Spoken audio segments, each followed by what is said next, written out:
السلام علیکم ورحمۃ اللہ وبرکاتہ۔ نحمده ونصلی علی رسولہ الکریم، اما بعد فاعوذ باللہ من الشیطان الرجیم، بسم اللہ الرحمن الرحیم۔ ان الانسان خلق ہلوعا اذا مسہ الشر جزوعا واذا مسہ الخیر منوعا، صدق اللہ العظیم۔ اللہ رب العزت انسان کے خالق ہیں اور انسان کے مزاج کو، اس کی خواہشات کو، اس کی مرضی کو کس طرح اس نے رکھنا ہوتا ہے، یہ اللہ رب العزت سے بہتر کوئی نہیں جانتا۔ یہ انسان دنیا میں جب اپنی مرضی پوری نہیں ہوتی، اپنی خواہشات پوری نہیں ہوتی، جو چاہتا ہے اس کے مطابق نہیں ملتا، تو یہ انسان مایوسی میں چلا جاتا ہے، کم ہمتی میں چلا جاتا ہے۔ اسی کی وجہ سے گھر کے اندر عام طور پر دیکھا جائے تو اگر ماں باپ کم ہمت ہو جائیں تو اس کا اثر بچوں پر بھی ظاہر ہوتا ہے۔ وہ بچے اور ہماری بچیاں بھی کم ہمت ہو جاتی ہیں۔ جب ماں باپ مایوسی کی باتیں کرتے ہیں تو اولاد خود بخود مایوسی کی راستے پر چل پڑتی ہے۔ اور ہم بسا اوقات دیکھتے ہیں کہ ہمارے معاشرے کے اندر خاندانوں میں بزرگ بسا اوقات ہوتے ہیں، کاروباری اداروں میں بزرگ ہوتے ہیں، پتہ نہیں کیا کیا بیماریاں ان کو لگی ہوئی ہوتی ہیں، عمر کے کس حصے میں ہوتے ہیں، لیکن ہمارا نوجوان طبقہ محسوس کرتا ہے کہ یہ بڑے باہمت ہیں، حالانکہ اعصابی طور پر کمزور ہو چکے، کئی بیماریاں بیچاروں کو لگی ہوئی، بلڈ پریشر ان کو ہے، شوگر ان کو ہے، فلاں یہ ہے، دل کی بیماریاں ان کو لگی ہوئی ہیں، لیکن اس کے باوجود وہ باہمت معاشرے میں نظر آتے ہیں، فیس کرتے ہیں مسائل۔ خواتین گھروں میں ایسی ہوتی ہیں، بعض خواتین کو اللہ نے صلاحیتیں دی ہوتی ہیں کہ وہ کچھ ہو جائے، یہ نہیں کہ لاپرواہ ہوتی ہیں، لیکن مسائل کا مقابلہ کرتی ہیں، حوصلہ دلاتی ہیں، بچوں کے لیے بھی وہ حوصلے کا باعث بنتی ہیں۔ آج کی نشست میں صرف یہ عرض کرنا مقصود ہے کہ اس سے خالق نے ہمیں کیا ہدایات دی ہیں ایسے مرحلے میں کہ انسان کو کیسے ان مسائل کا مقابلہ کر کے اسی معاشرے میں رہتے ہوئے یہ اپنی ہمت کو کیسے باقی رکھے، مایوسی سے اپنے آپ کو کیسے نکالے۔ چنانچہ میں نے سورہ معارج کی آیت نمبر 19 سے تلاوت شروع کی۔ اس میں اللہ تعالیٰ نے انسان کو بتایا کہ ان الانسان خلق ہلوعا، کہ بے شک اس انسان کو کم ہمت پیدا کیا گیا ہے، بے صبرہ پیدا کیا گیا ہے، چھوٹے سے دل والا پیدا کیا گیا ہے۔ یعنی وہ خالق خود بتا رہا ہے، اللہ خود بتا رہا ہے، میں نے اس مشین کو ایسا بنایا، اس میں یہ کمزوریاں ہیں۔ خالق سے بہتر تو کوئی نہیں جانتا نا کہ اس مشین میں کیا کیا کمزوری، وہ خالق خود بتا رہا ہے کہ انسان کو پیدا ہی، کہیں اللہ نے کہا قرآن مجید میں خلق الانسان ضعیفا، کہ یہ انسان بڑا کمزور پیدا کیا گیا ہے، ضعیف۔ اور پھر کہیں یہ کہا گیا کہ انسان بڑا کم ہمت قسم کا انسان ہے۔ اور یہ انسان مایوس کیوں ہوتا ہے، اس کی وجہ بھی اللہ نے بتائی ہے قرآن مجید میں، خاص طور پر ہمارا نوجوان طبقہ جو مایوس ہوتا ہے نا، بچے اور بچیاں، اس کی وجہ بھی اللہ نے بتائی کہ خلق الانسان عجولا، خلق الانسان عجولا، اس انسان کو جلد باز پیدا کیا گیا۔ آج ہمارے بچے اور بچیاں اور ہماری نئی نسل بس اوقات اس وجہ سے جو مایوس ہو جاتی ہے کہ یہ ابا جی محنت کر کے 50-60 سال میں جہاں پہنچے ہیں نا، میں نے 50 دن میں پہنچنا، شارٹ کٹ۔ وہ سمجھتے ہیں کمپیوٹر کا دور ہے، جہاں ابا جی اپنی جان مار کے، پٹھے گھسا کے، اپنی ہڈیاں بھلا کے جہاں تک پہنچے ہیں سالہ سال میں، وہاں میں چند مہینوں میں پہنچنا ہے۔ اس کے لیے پھر وہ یہ نہیں دیکھتا کہ حلال ہے کہ حرام ہے، پھر وہ یہ نہیں دیکھتا کسی کا حق مارا جا رہا ہے کہ نہیں مارا جا رہا، میں نے وہاں تک پہنچنا ہے، مجھے وہ چیزیں چاہیے۔ وہ کہہ بھی دیتے ہیں بھائی آپ نے اتنی دیر لگا دی، میں اتنی دیر میں 2 راتوں میں پہنچ جاؤں گا، میں مہینے میں پہنچ جاؤں گا، سال میں پہنچ جاؤں گا، پہنچ نہیں پاتا، اس لیے کہ فطرت کے تقاضے ہیں نا، فطرت کے تقاضے۔ سوال یہ ہے کہ انسان ان حالات میں پھر مایوسی سے کیسے نکلے، اس اپنی جلد بازی سے کہ اپنی مرضی بس جلدی سے پوری ہو جائے، میری آرزو فوراً پوری ہو جائے، میں وہاں تک پہنچ جاؤں، یہ کیسے ہو جائے؟ ہمارے بزرگ ایک بہت ہی جو زندہ بزرگ ہے نا، بسا اوقات بہت اونچائی پہ، بہت بلندیوں پہ اللہ نے ان کو پہنچایا ہوا ہے، علمی اعتبار سے، تصنیفی اعتبار سے، دوسری بہت ساری خوبیاں ان کے اندر۔ تو وہ ایک عجیب جملہ بولتے، کہتے ہیں کہ جو شخص اپنے بزرگوں کے صرف آخری ایام کو دیکھتا ہے نا، جو شخص اپنے بزرگوں کے آخری ایام کو، آخری حالات کو دیکھتا ہے تو بہت دفعہ وہ گمراہ ہو جاتا ہے۔ اور جب انسان اسی بزرگ، اپنے خاندان کا بزرگ، اپنا کاروباری بزرگ، اس کے بچپن سے اندر سے جا کر تاریخ کو دیکھتا ہے نا، تو پھر گمراہ نہیں ہوتا۔ اب وہ دیکھتا ہے نا کہ ابا جی کے پاس گاڑی بھی ہے، ابا جی کا فلاں بھی ہے، ابا جی کے پاس فلاں بھی ہے، ابا جی فلاں کرتے ہیں، ابا جی فلاں کرتے ہیں، بس وہ یہ نہیں دیکھا کہ کتنی محنت کر کے کس طرح وہ یہاں تک پہنچے، یہ نہیں دیکھتا۔ اور اگر وہ بچپن سے ان بزرگوں کو، جو بھی جس اونچائی پہ جو بزرگ بھی پہنچا ہو، خاندان کا بزرگ ہو، کاروباری بزرگ ہو، فلاں ہو، اس کو جب شروع سے نوجوان کو دیکھا جائے، اس لیے نوجوان کو، نئی نسل کو آگاہ کرنا بہت ضروری ہے، بیٹا یہ یوں ہوتا ہے، یہ یوں ہوتا ہے، یہ سٹیپ ہوتا ہے، یہ سٹیپ اٹھانا پڑتا ہے، پھر یہ یوں ہوتا ہے، پھر یہ یوں ہوتا ہے، وقت کی ضرورت۔ اور ان حالات میں کرنا کیا چاہیے؟ خالق نے ہمیں کچھ اور باتیں بتائی ہیں۔ اللہ تعالیٰ نے بتایا سورۃ المعارج کی ان آیات میں کہ ان الانسان خلق ہلوعا، یہ انسان بڑا کم ہمت، بے صبرا پیدا کیا گیا، اور کرتا کیا ہے وہ بھی اللہ نے دونوں باتیں بتائی۔ اگلی آیت میں اللہ نے ایک بات بتائی کہ اذا مسہ الشر جزوعا، جب اس کو شر پہنچتا ہے، مصیبت پہنچتی ہے، تکلیف پہنچتی ہے، کسی کی طرف سے دکھ پہنچتا ہے، کوئی مالی کاروباری نقصان پہنچتا ہے، جزوعا، شور مچاتا ہے، گھبراتا ہے۔ جزع کہتے ہیں گھبرانا، شور مچانا، واویلا کرنا، شور مچانا۔ نمبر 2 کام کیا کرتا ہے؟ اذا مسہ الخیر منوعا، جب اس کو خیر پہنچتی ہے، یہاں خیر کا ترجمہ تمام مفسرین نے کیا ہے، دنیا کا مال و دولت، نعمتیں، خیر۔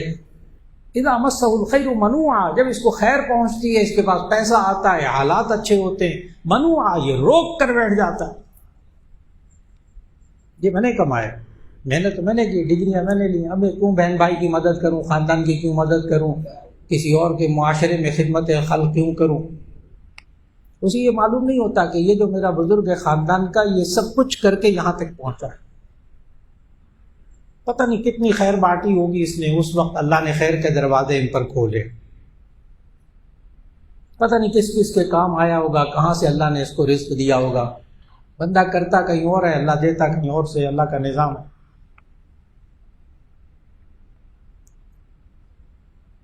پھر آگے اللہ نے ہمیں سمجھایا کہ آخر پھر یہ بندہ کرے کیا، اب اس کے کرنے کے کام کیا ہیں؟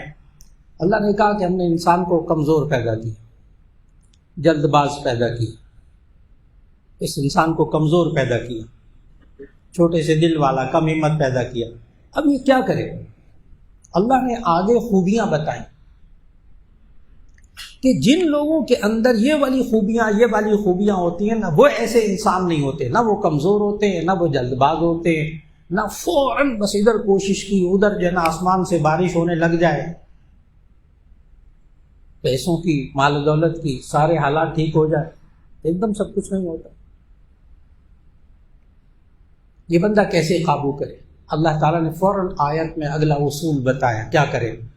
فرمایا الا المصلین الذین هم علی صلاتهم دائمون، مگر وہ لوگ جو نماز پابندی سے پڑھتے ہیں وہ ایسے نہیں ہوتے۔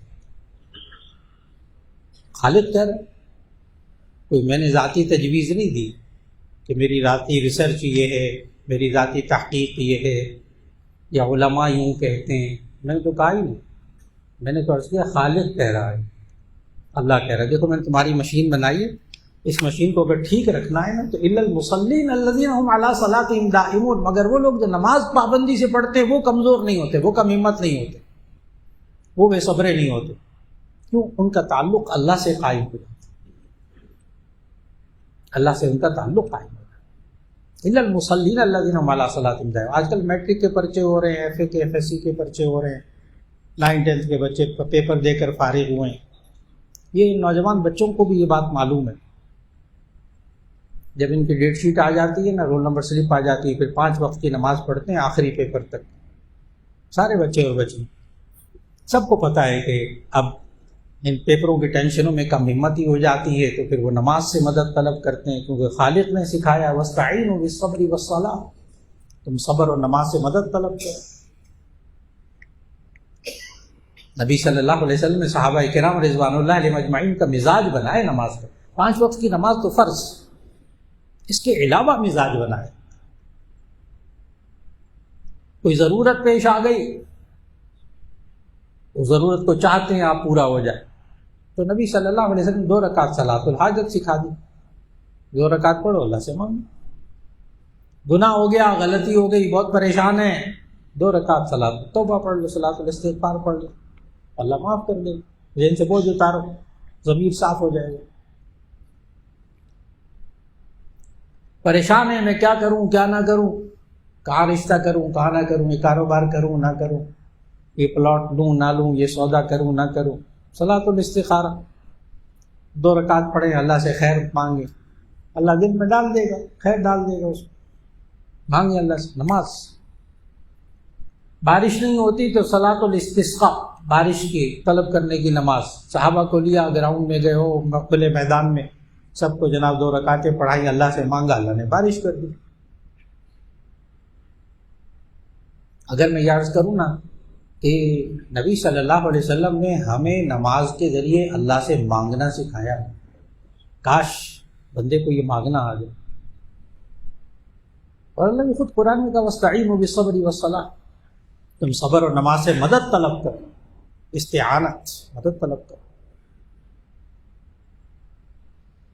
اور پھر دوسری خوبی اللہ نے بتائی الا المصلین الذین هم علی صلاتهم دائمون کے بعد دوسری اگلی آیت والذین فی اموالهم حق معلوم للسائل والمحروم، وہ لوگ کہ جو اپنے مالوں کے اندر مال سے محروم لوگ اور محتاج لوگوں کا حق سمجھتے، دیکھ کر احسان نہیں کرتے، کہتے ہمارے مال میں ان کا حق ہے، ہمارے ماں باپ کا حق ہے، جو ہم نے کمایا ہے اس میں ہمارے ماں باپ کا حق ہے، ہمارے بیوی بچوں کا حق ہے، ہماری اللہ کی مخلوق کا حق ہے. اس میں کچھ حقوق فرض ہے، جیسے زکوٰۃ فرض ہے، صدقہ فطر فرض ہے، قربانی فرض ہے، وہ ایک الگ ہے.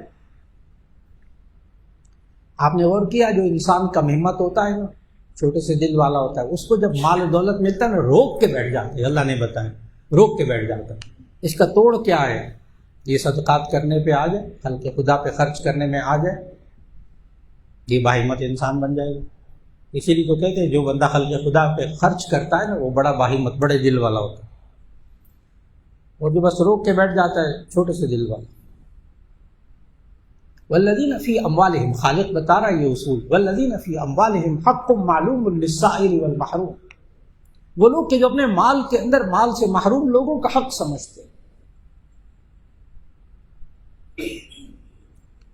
تیسری خوبی اللہ نے بتائی والذین یصدقون بیوم الدین، وہ لوگ جو روز جزا کی تصدیق کرتے، بدلے کے دن پر ایمان رکھتے، آخرت پر ایمان رکھتے کہ میرے اعمال کا بدلہ مجھے آخرت میں ملے. کاش کہ اس انسان کو یہ سمجھ میں آ جائے کہ اگر میرے اوپر کوئی زیادتی کرے، کوئی مجھے دکھ پہنچائے، فلاں کرے، میں اگر اسے معاف کر دوں گا تو اللہ اس کا اجر آخرت میں دے گا. میں اگر اس کو معاف کر دوں گا اللہ اس کا اجر آخرت میں دے گا. عقیدہ آخرت بہت عجیب چیز ہے. میرے ساتھ جو کچھ ہو رہا ہے، میرے جو معاملات ہیں، ٹھیک ہے، کوشش کروں گا بہتر سے بہتر ہو جائے. غلطی ہو گئی توبہ اور استغفار ہے. کسی نے کوئی زیادتی کر دی، دکھ پہنچا دیا، اس کو عفو درد معاف کر دیا، اللہ اس کا بدلہ آخرت میں دے گا۔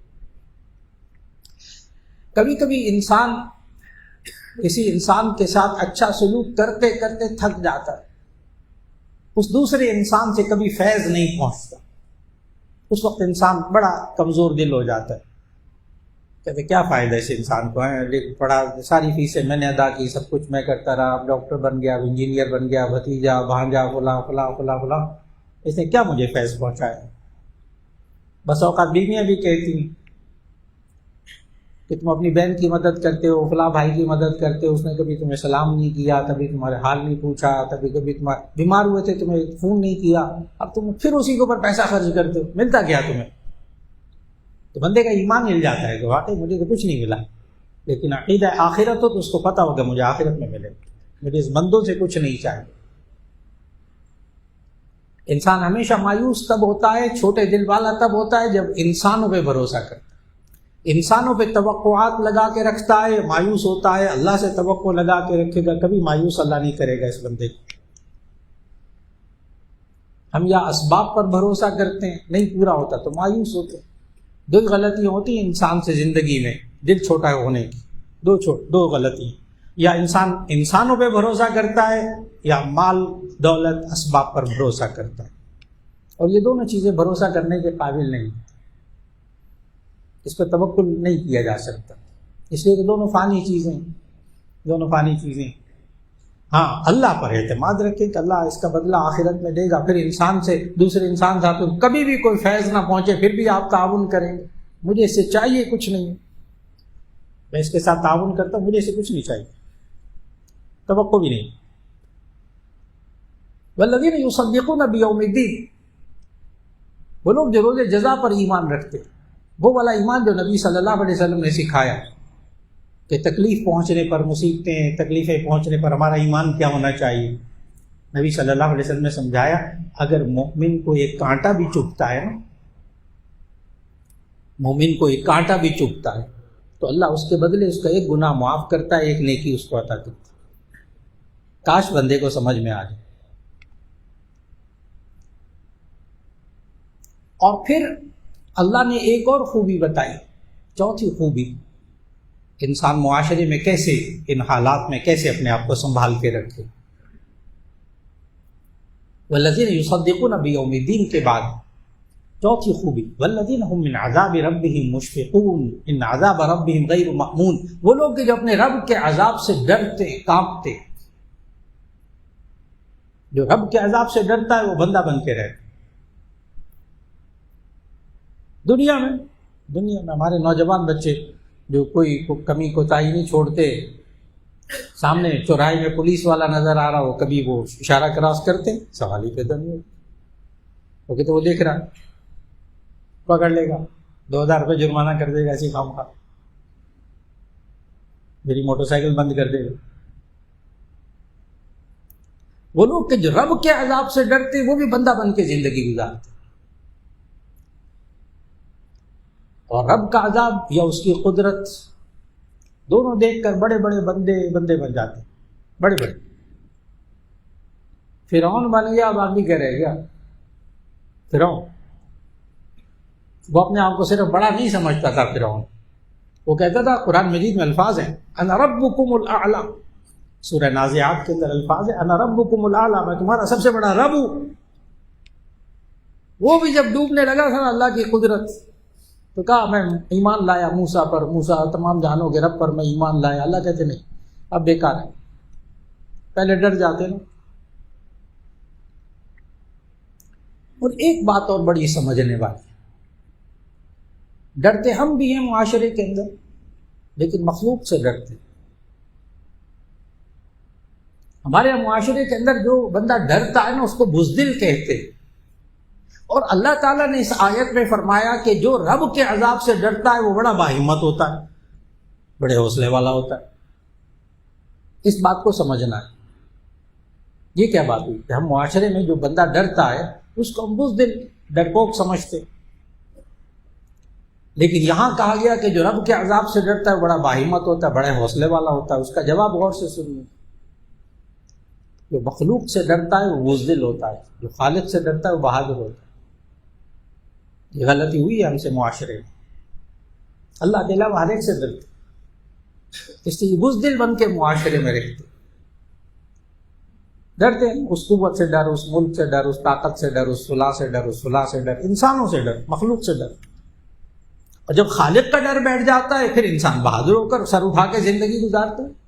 یہ میرا کچھ نہیں بگاڑ سکتا، نفع نقصان دینے والا اللہ ہے. ایسے جملے بولتا ہے پھر یہ انسان، جو اللہ نے قرآن میں سمجھائے کہ یہ انسان، یہ مخلوق تمہارے نفع نقصان کے مالک نہیں ہے.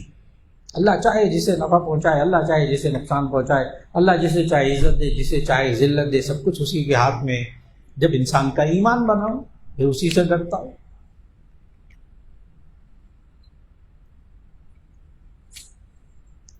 اور پانچویں خوبی اللہ نے یہ بتائی کہ انسان حوصلہ مند ہو کر کیسے زندگی گزارے.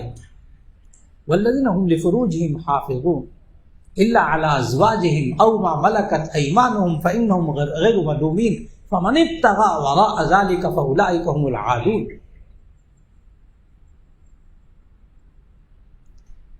انسان کی نفسانی خواہشات اللہ ہی نے انسان کے اندر رکھی، مخصوص خواہشات نفسانی اللہ ہی نے انسان کے اندر رکھی. وہ غلط نہیں ہے، غلط نہیں، لیکن اللہ نے ان کا استعمال بتایا کہ شادی کرے، اپنے نفسانی خواہشات کو استعمال کریں جائز طریقے سے.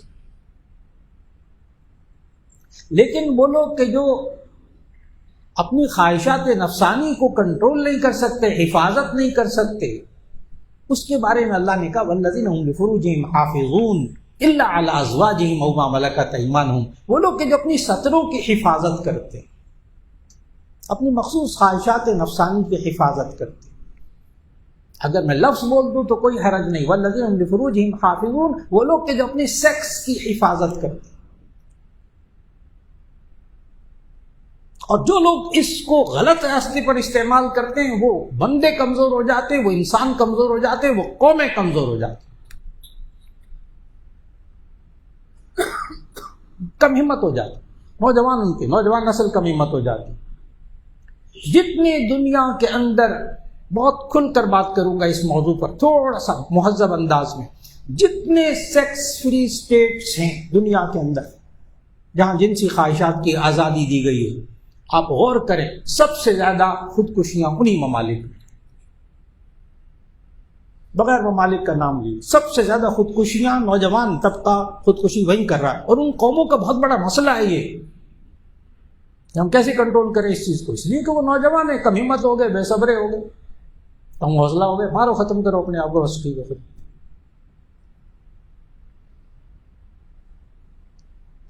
کہاں وہ خالق ہے نا، اس نے بتایا کہ اس انسان کے اندر یہ میں نے چیز رکھی ہے، اس چیز کو اس طرح استعمال کرنا ہے. اگر اس کو استعمال نہیں کرو گے تم قومی سطح پر تباہ ہو جاؤ، تمہارا معاشرہ ختم ہو جائے، ہمارا معاشرہ سارا کمزور ہو جائے. اور باہمت معاشرہ کون سا، حوصلے والا معاشرہ کون سا ہوتا ہے کہ اللہ نے خواہشات نفسانی انسان کے اندر رکھی ہیں، اس کو ڈھنگ سے استعمال کرے، اس خالق کے بتائے ہوئے طریقوں کے مطابق اس کو رکھے. اگلی خوبی اللہ نے بتائی حوصلہ مند ہونے کی، والذین هم لاماناتهم وعهدهم راعون. وہ لوگ کہ جو اپنی امانتوں اور اپنے وعدوں کا خیال رکھتے ہیں، اپنی امانتوں کا امین ہونا. امانت کی ضد ہے کرپشن، خیانت، کرپشن. اللہ نے کہا حوصلے والی باہمت قومیں کون ہوتی ہیں؟ جو امین ہوتی ہیں. کافر ملک دنیا کے ساری گندگیاں غلاظتیں وہاں ہیں، لیکن صرف امین امانت دار اپنے ملکوں کے اندر سے کرپشن کر کے وہ مضبوط قومیں بنی ہیں. ابھی بھی میں نے کہا نا ساری خباثتیں ان کے اندر، بہت سارے گناہ ان کے اندر، لیکن صرف اس خوبی پر عمل کر کے کہ انہوں نے اپنے ملکوں سے کرپشن کو ختم کر دیا، آج وہ مضبوط ہے، معاشی طور پر بھی مضبوط ہے، اور فلاں بھی مضبوط ہے، فلاں بھی مضبوط ہے. وعہدہم راعون، اپنے وعدوں کا خیال کرنا، معاہدوں کا خیال کرنا. ایگریمنٹ کیا ہے وہی سودا دے دیں، اسی طرح کا سودا دے دیں. معاہدہ کیا یہ کام کرنے کا، اسی طرح کا کام کر لیں. پھر کہوں گا کہ ان کافر ملکوں نے ان آیتوں پر عمل کر کے اپنے معاشرے کو بہت مضبوط کیا. نبی صلی اللہ علیہ وسلم نے بہت مضبوط انہی خطوط پر. والذین هم بشہاداتہم قائمون، وہ لوگ جو اپنی گواہیوں پر قائم رہتے ہیں. سچی گواہی، ایک مضبوط معاشرہ، باحوصلہ معاشرہ، باہمت معاشرہ۔ اور انہی آیات کے تسلسل میں آخری آیت ہے والذین هم علی صلاتهم